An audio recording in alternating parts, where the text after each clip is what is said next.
Assalamualaikum warahmatullahi wabarakatuh. Salam sejahtera bagi kita semua. Salam Om Swastiastu, Namo Buddhaya, salam kebajikan. Perkenalkan, nama saya Muhammad Ali Maki, akhiran NIM 057. Saya mempunyai tugas manajemen sumber daya manusia 1, yang mana tugasnya itu menganalisis atau meneliti suatu kasus yang mana di dalam internal Indonesia dan di luar eksternal Indonesia, dalam kurung luar negeri. Maka dari itu saya ingin menganalisis sebuah kasus. Di internal sendiri itu ada smelter nikel Morowali di Indonesia, dan di luar negeri ada perusahaan tambang Pike River di Selandia Baru. Saya di sini akan menganalisis bagaimana kesehatan dan keselamatan kerja itu. Bagaimana sih langkah-langkahnya dan fungsi-fungsinya? Apa akibatnya begitu? Baik, langsung saja ke slide pertama. Teman-teman semuanya, kita lanjut ke pembahasan pertama, yaitu perencanaan keselamatan kerja atau bisa disebut planning keselamatan kerja begitu. Planningnya itu apa sih? Untuk ruang lingkup Indonesia sendiri, perencanaan dan keselamatan kinerja ini sangat melemah dan tidak sistematis.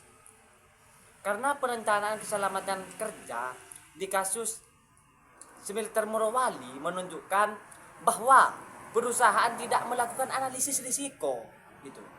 Sehingga secara menyeluruh sebelum aktivitas itu diperbaikan begitu atau diperbaiki begitu.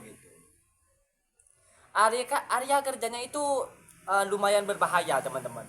Tidak dikosongkan atau prosedurnya itu tidak dijalankan secara efisien begitu atau efektif begitu. Kenapa? Langsung ke kasusnya. Karena hal ini menunjukkan bahwa perencanaan K3 itu hanya bersifat formalitas begitu di perusahaan Indonesia, hanya bersifat formalitas dan tidak menjadi bagian utama dari perencanaan MSDM begitu. Berarti bisa disimpulkan tidak masuk ke kategori perencanaan MSDM begitu, teman-teman. Sedangkan di luar negeri, di Selandia Baru, perencanaan keselamatan kinerja ini diakui gagal, teman-teman. Ternyata di luar negeri pun diakui gagal dan diperbaiki secara nasional begitu, teman-teman. Dalam kasus Pike River, pemerintah Selandia Baru itu secara terbuka menyatakan bahwa kegagalan perencanaan keselamatan kerja merupakan penyebab utama kecelakaan. Berarti sudah diakui langsung oleh pemerintah Selandia Baru bahwa perencanaan keselamatan kerja ini di Selandia ini bisa dikatakan gagal. Soalnya pemerintah Selandia itu sudah mengakui bahwa K3 ini gagal begitu di Selandia Baru. Dan lagi tidak adanya sistem ventilasi yang memadai dan pengabaian potensi gas berbahaya diakui sebagai kegagalan manajemen. Perbedaannya, kegagalan ini dijadikan dasar untuk merombak total sistem perencanaan K3 di tingkat nasional. Dijadikan dasar untuk merombak ambik total sistem perencanaan K3 di tingkat nasional, teman-teman. Begitu. Oke, teman-teman, kita lanjut ke slide yang kedua, yaitu pelatihan dan kompetensi pekerja begitu. Kita akan menganalisis kompetensi pekerja begitu serta pelatihan dari pekerja tersebut begitu. Di internal Indonesia, pelatihan K3 tidak membentuk kesadaran risiko, teman-teman. Ternyata di Indonesia itu pelatihan K3 ini tidak membentuk kesadaran bagi pekerja bahwa K3 ini merupakan salah satu risiko begitu. Tidak menyadari pekerja-pekerja Indonesia begitu. Pekerja di smelter Morowali tidak dibekali pelatihan. Ternyata memang tidak dibekali pelatihan, teman-teman. Tidak dibekali pelatihan keselamatan yang memadai terkait risiko, tunggu aktif dan kondisi darurat. Ternyata di Similter Morowali, karyawan-karyawan itu atau pekerja-pekerja itu emang tidak diberikan pelatihan-pelatihan atau tidak dibekali pelatihan-pelatihan oleh perusahaan, teman-teman. Berarti karyawan itu harus mencari pelatihan sendiri begitu, teman-teman. Kenapa perusahaan tidak membekali pekerja untuk pelatihan K3? Karena kata mereka pelatihan hanya bersifat administratif, tidak disertai simulasi kecelakaan, tidak berkelanjutan dan tidak dievaluasi. Ternyata ada alasannya, teman-teman. Di antaranya administratifnya itu minim atau tidak berpengaruh ke administrasi begitu, teman-teman. Atau bisa dikatakan tidak bersifatlah ke administrasi dan tidak disertai simulasi begitu. Dan yang terakhir itu tidak berkelanjutan, teman-teman, atau tidak istiqomah begitu, teman-teman. Cuma jangka pendek, bukan jangka panjang, teman-teman. Akibatnya karena sudah tidak ada pelatihan, akibatnya dampaknya ke karyawan atau pekerja itu, akibatnya pekerja tidak memiliki kesiapan mental dan teknis ketika menghadapi situasi berbahaya. Ini akibatnya, teman-teman. Karyawan ini kalau tidak dibekali oleh pelatihan, tentunya mereka tidak mentalnya itu down ketika menghadapi bahaya atau bencana yang menyerang perusahaannya begitu, teman-teman. Di perusahaan luar negeri di Selandia Baru, pelatihan keselamatan menjadi kewajiban manajerial, teman-teman. Lain kan? Kalau di luar negeri emang sudah diakui emang sudah wajib, ternyata termasuk ke kewajiban manajerial, teman-teman. Pasca tragedi Peck River, pasca kasus yang akan dibahas ini, Selandia Baru mewajibkan pelatihan K3 yang ketat dan berjenjang begitu. Tidak hanya bagi pekerja tetapi juga bagi manajer dan supervisor, teman-teman. Ternyata pasca kasus yang melanda perusahaan Selandia Baru kemarin atau Peck River kemarin itu, perusahaan mewajibkan karyawannya atau pekerjanya untuk mengikuti pelatihan K3 yang ketat dan berjenjang.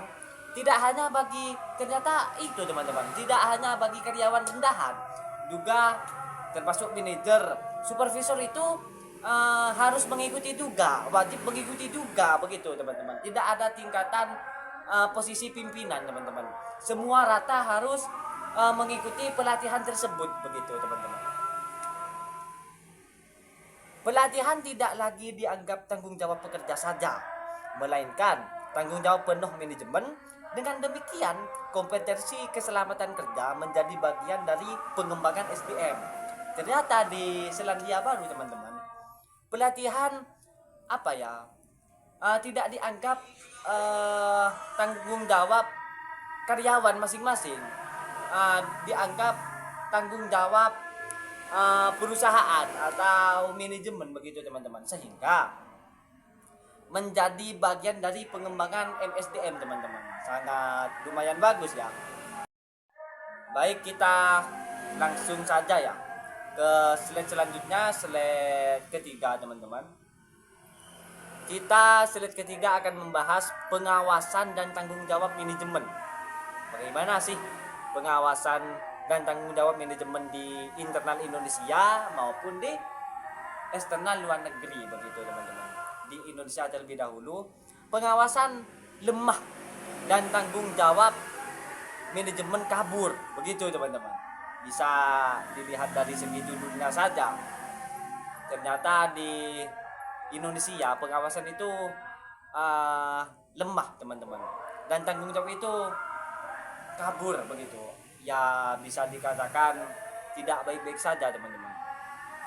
Dalam kasus Indonesia, pengawas lapangan dan manajemen tidak menghentikan aktivitas berbahaya meskipun risiko sudah jelas. Ternyata di Indonesia, pengawas lapangan dan manajemen itu tidak menghentikan aktivitas teman-teman, tidak menghentikan aktivitas berbahaya meskipun risiko sudah jelas.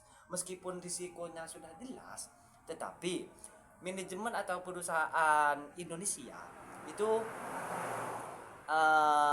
tidak menghentikan aktivitas berbahayanya meskipun mereka sudah tahu risiko-risikonya itu apa gitu. Tetapi perusahaan itu tidak tidak vakum mengurus bahaya-bahaya tersebut begitu. Tidak melihat risikonya, tetapi melihat bahayanya itu seperti apa begitu teman-teman. Tidak ada sanksi tegas bagi pelanggaran SOP dan tanggung jawab sering dialihkan ke pekerja. Oh ini teman-teman, tidak ada sanksi teman-teman. Tidak ada sanksi tegas bagi pelanggaran SOP bagi pekerja atau karyawan yang mendapatkan SOP teman-teman. Dan tanggung jawab sering dialihkan ke pekerja lain begitu teman-teman. Berarti bisa dikatakan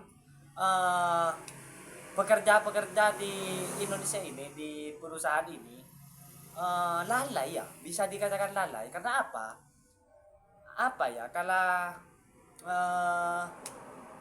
karena tanggung jawabnya itu kalau tidak kuat mungkin lah ya, tidak kuat atau ada kerja lain dialihkan teman-teman, dialihkan ke pekerja lain begitu teman-teman. Ini menunjukkan bahwa manajemen tidak menjalankan fungsi pengawasan sebagai bagian dari MSDM. Sudah jelas kan? Ini sudah tidak termasuk ke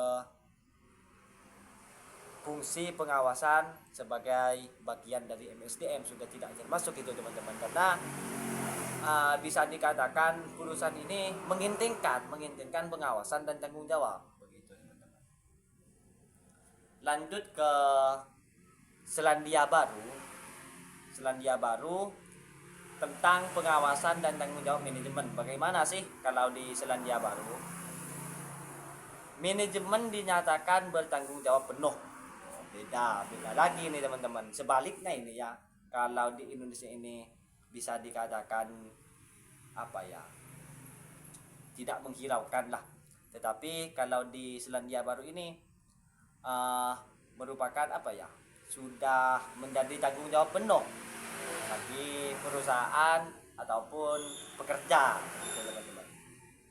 Dalam kasus Pack River, manajemen puncak secara hukum dinyatakan bertanggung jawab atau kecelakaan kerja. Negara menegaskan bahwa keselamatan kerja adalah tanggung jawab struktural manajemen, bukan kesalahan individu pekerja. Pendekatan ini memperkuat akuntabilitas MSDM. Ternyata di Selandia Baru, di perusahaan Pack River, perusahaan menegaskan bahwa keselamatan kerja itu sudah menjadi tanggung jawab perusahaan atau tanggung jawab manajemen. Karena perusahaan ini tidak menganggap kesalahan kerja ini, kecelakaan kerja ini tidak dianggap tanggung jawab masing-masing pekerja atau individu, melainkan tanggung jawab perusahaan begitu. Sudah menjadi tanggung jawab perusahaan. Lumayan bagus ya teman-teman, tidak dilibatkan ke pekerja ya. Ini yang dinamakan pengawasan dan tanggung jawab manajemen yang efisien teman-teman. Teman-teman semuanya, kita lanjut ke slide berikutnya, yaitu target produksi dan tekanan kerja di Indonesia. Target produksi mengalahkan keselamatan.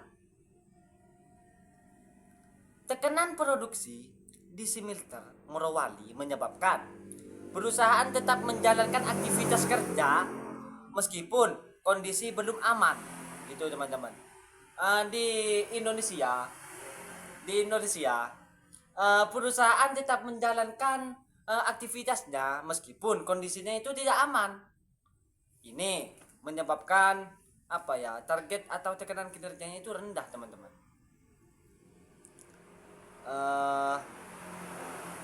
Meskipun jam kerja panjang, kesalahan fisik dan tekanan waktu meningkatkan risiko kecelakaan, keselamatan kerja dipisahkan sebagai penghambat produktivitas, bukan sebagai prasyarat produktivitas. Ternyata teman-teman di perusahaan Indonesia,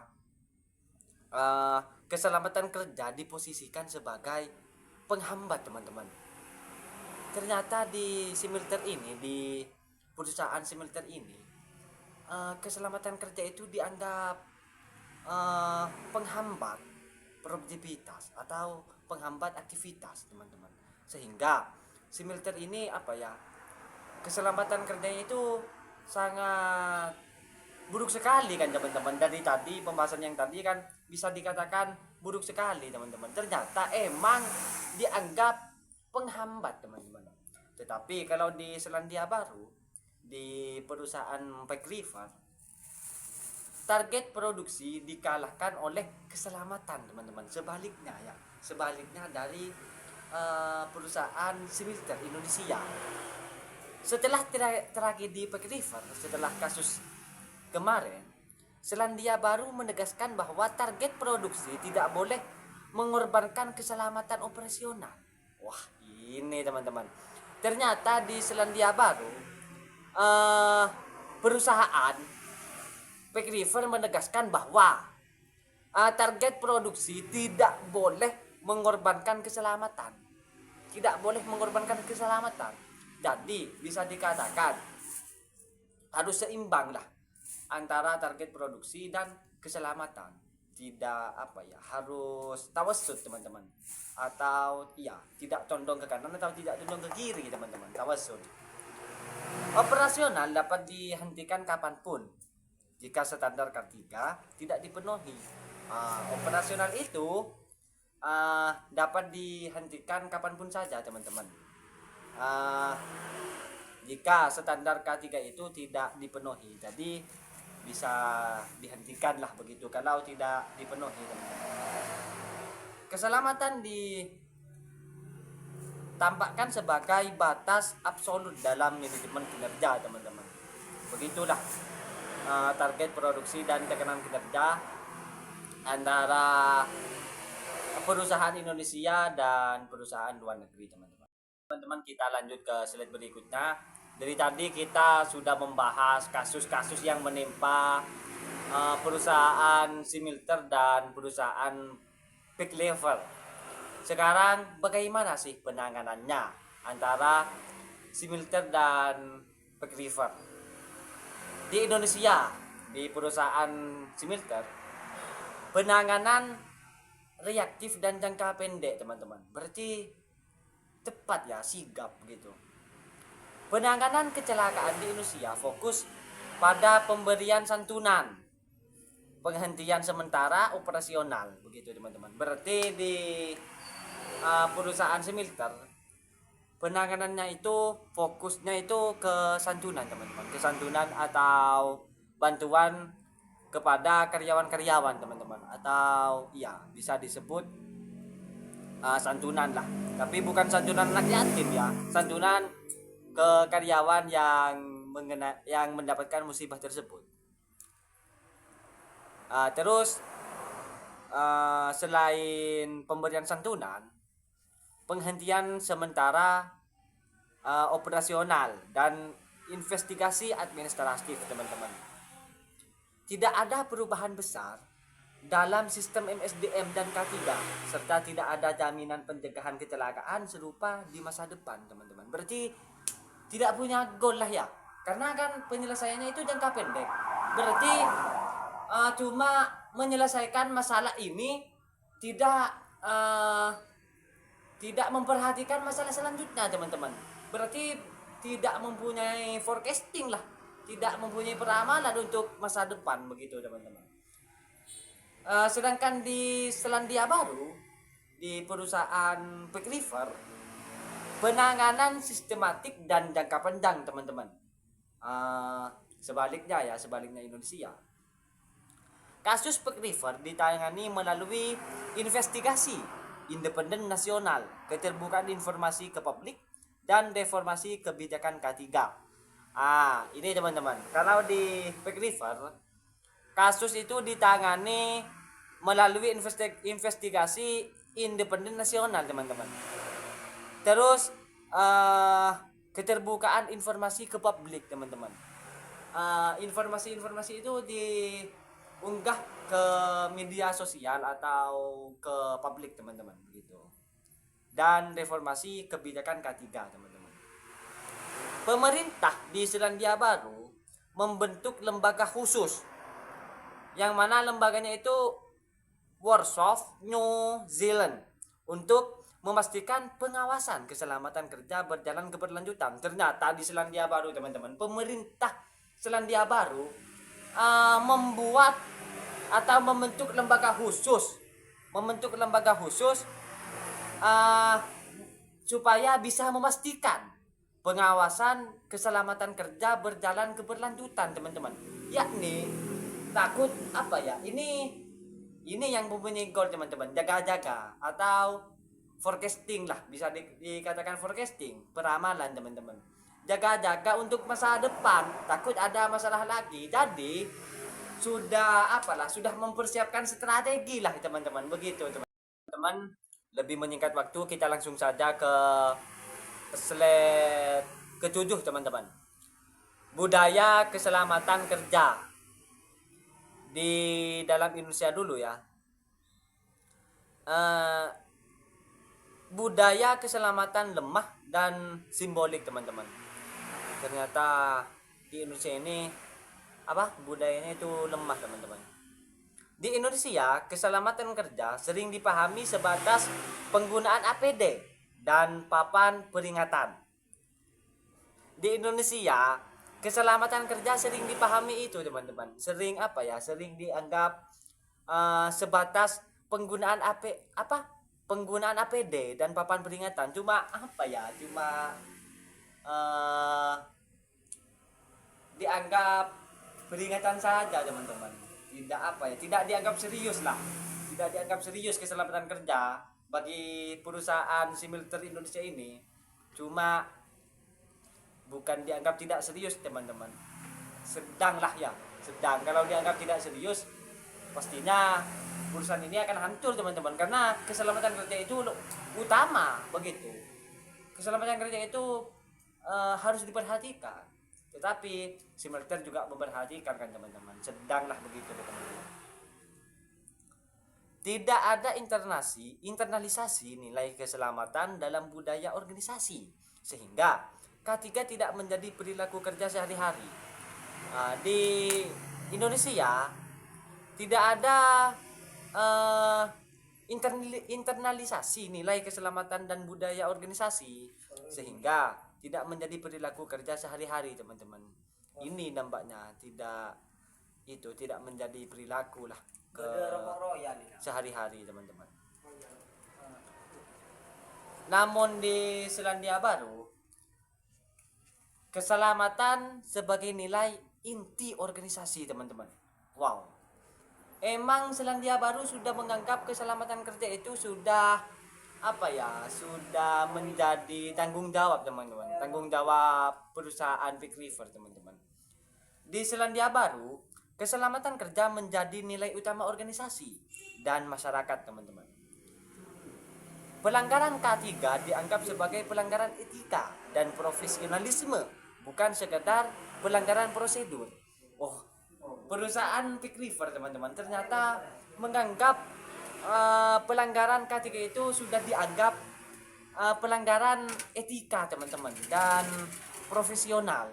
Sudah dianggap pelanggaran yang cukup besar, teman-teman, oleh perusahaan Peck River. Bukan cuma bukan cuma dianggap ringan lah, tetapi dianggap luar biasa, bahwa ini sudah kasus luar biasa, begitu, teman-teman. Kita sudah sampai ke pembahasan terakhir, teman-teman.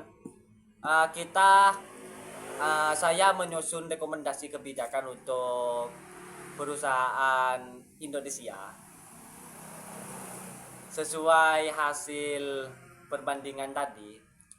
Saya pribadilah penulis, K3 harus dijadikan indikator kinerja manajemen kayak Selandia Baru itu.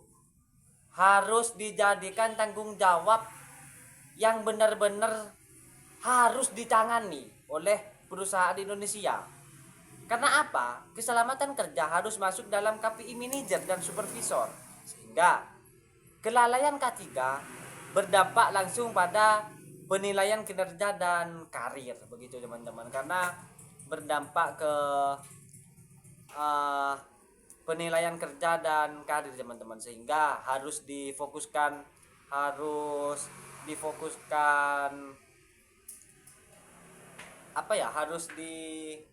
dianggap tanggung jawab besar teman-teman. Keselamatan kerja jangan cuma dianggap ringan begitu kan teman-teman.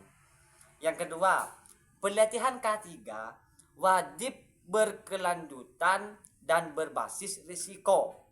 Harus berlanjut, harus jangka panjang, bukan dianggap jangka pendek teman-teman. Iya kan? Kan tadi perusahaan Similter atau perusahaan Indonesia kan tadi dianggap menganggap jangka pendek teman-teman, tidak menganggap jangka panjang gitu. Dan harus bisa menganggap bahwa keselamatan kerja ini risiko bagi perusahaan begitu. Pelatihan keselamatan tidak boleh formalitas, tetapi harus disesuaikan dengan tingkat risiko pekerjaan dan disertai simulasi nyata. Begitu teman-teman. Pelatihan keselamatan tidak boleh formalitas, tidak boleh cuma kasus itu saja begitu. Tidak boleh menganggap hele cuma kasus gitu saja begitu. Jangan, harus bisa mengutamakan bahwa itu masalah besar. Itu teman-teman. Dan yang ketiga, penegakan hukum tegas terhadap kelalaian manajerial. Nah, penegakan hukum pemerintah Indonesia ini sudah berbicara pemerintah Indonesia. Pemerintah Indonesia harus menegakkan hukum yang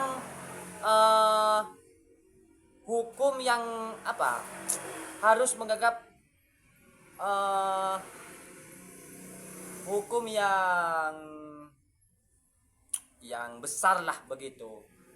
Jangan hanya menganggap bahwa hukum K3 ini ringan begitu, harus dianggap luar biasa sehingga pemerintah bisa dapat menyelesaikan perusahaan yang ada di Indonesia begitu. Karena pemerintah ini, saya lihat pribadi, pemerintah ini cuma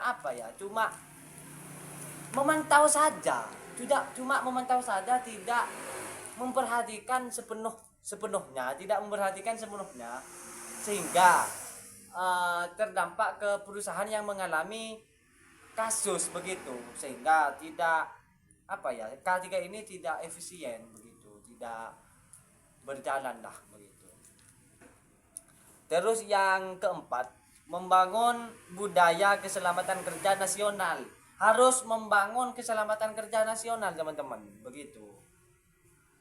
Keselamatan harus dipahami sehingga hak pekerja dan kewajiban perusahaan bukan beban biaya begitu teman-teman. Bukan beban biaya, jangan dianggap beban biaya. Itu karena itu sudah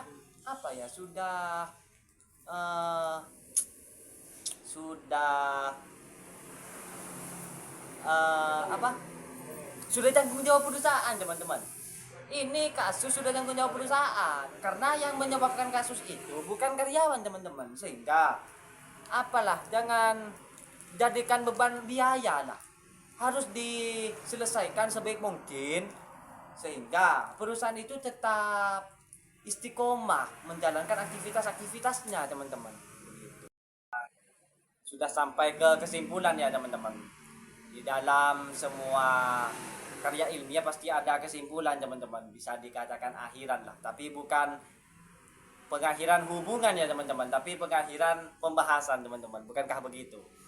Kita sudah menyimpulkan Kecelakaan kerja di Indonesia dan Selandia Baru sama-sama berawal dari kegagalan manajemen, teman-teman. Tapi proses penanganan antara Indonesia dan Selandia Baru itu lebih bagus Selandia Baru, teman-teman, begitu. Perbedaannya terletak pada cara negara dan organisasi merespon kegagalan tersebut, kan, teman-teman. Pemerintah ini turun tangan ke perusahaan, bukan di Indonesia. Di Indonesia pemerintah cuma fokus ke bidangnya saja, tidak melihat perusahaan-perusahaannya, begitu. Sedangkan Selandia Baru menjadikan tragedi sebagai dasar reforma MSDN dan K3, sementara Indonesia masih cenderung reaktif, teman-teman. Begitu. Kalau di Selandia Baru, di perusahaan Big River, kalau sudah mengalami tragedi kasus yang kayak ini, itu dijadikan kaca, teman-teman, dijadikan pembelajaran sehingga tidak terulang kembali tragedi tersebut. Sedangkan di Indonesia ini mengentengkan tragedi yang melanda, sehingga tragedi itu sering dialami oleh perusahaan-perusahaan Indonesia, begitu, teman-teman. Oleh karena itu, Indonesia perlu menempatkan K3 sebagai inti manajemen sumber daya manusia, bukan sekedar kewajiban hukum. Harus menganggap sebagai inti manajemen sumber daya, bukan cuma penegakan hukum saja, teman-teman. Gitu. Baik ya, sudah sampai ke puncak. Terima kasih presentasi dari saya. Mohon maaf atas segala kekurangan ya. Terima kasih atas segala perhatian sudah menonton video tugas saya. PDI warnanya merah, ketuanya Ibu Megawati. Mohon maaf atas segala salah. Sekian dan terima kasih. Usikum minafsi bitak bombah. Wabillahi taufiq wal hidayah. Wadida wal inayah. Assalamualaikum warahmatullahi taala wabarakatuh.